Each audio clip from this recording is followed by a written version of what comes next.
Небесата разказват за славата Божия и просторът известява делото на ръцете му. Ден на ден казва слово и нощ на нощ изявява знание.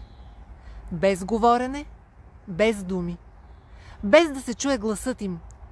Тяхната вест е излязла по цялата земя и думите им до краищата на Вселената.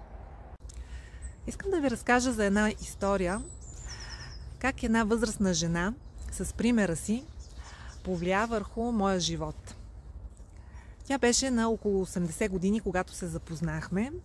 По това време аз бях на около 20. Съвсем млада във вярата. Но въпреки това между нас имаше приятелство. Обичах да я посещавам и да разговаряме. Тя имаше благ характер, мил дух, имаше благородство, имаше вътрешна мъдрост. Това, което обаче ме впечатляваше най-силно при нея, е, че на тази възраст от 80 години тя беше научила наизуст 12 псалма от Библията и продължаваше да учи нови. Защо го правеше? Със своята прозорливост тя се подготвяше за дните, когато зрението й щеше да отслабне, а тя ценеше Божието Слово и искаше всеки ден да го слуша. Това ми остана до ден днешен един изключителен пример за мен и сега се радвам, че от преди 3 години с децата започнахме да учим псалми наизуст. Псалмите, може би знаете, а който не знае, това са духовни химни, те са част от Библията и са писани от израилевия цар Давид. Нещо като молитви, изповеди. Много са насърчителни и обикновено хората ги предпочитат. Това си е вид поезия. Лисе, ти колко псалма знаеш наизуст?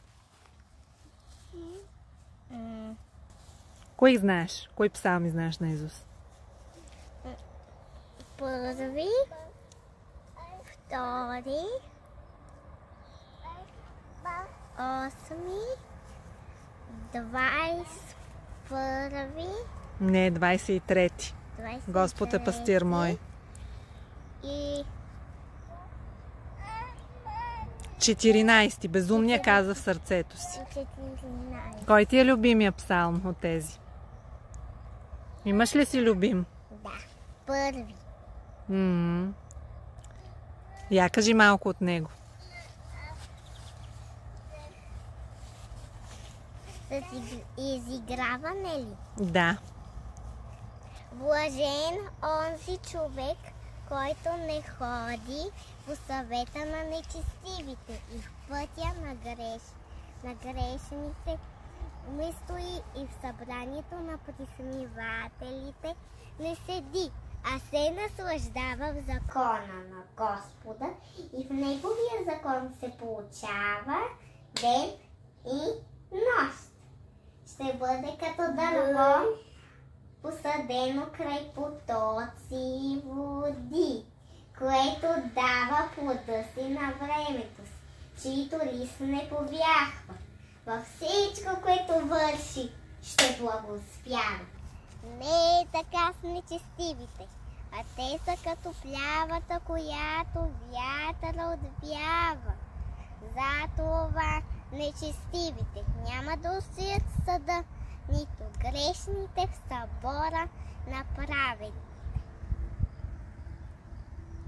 Защото Господ наблюдава пътя на праведните, а пътя на нечестивите ще бъде погибел.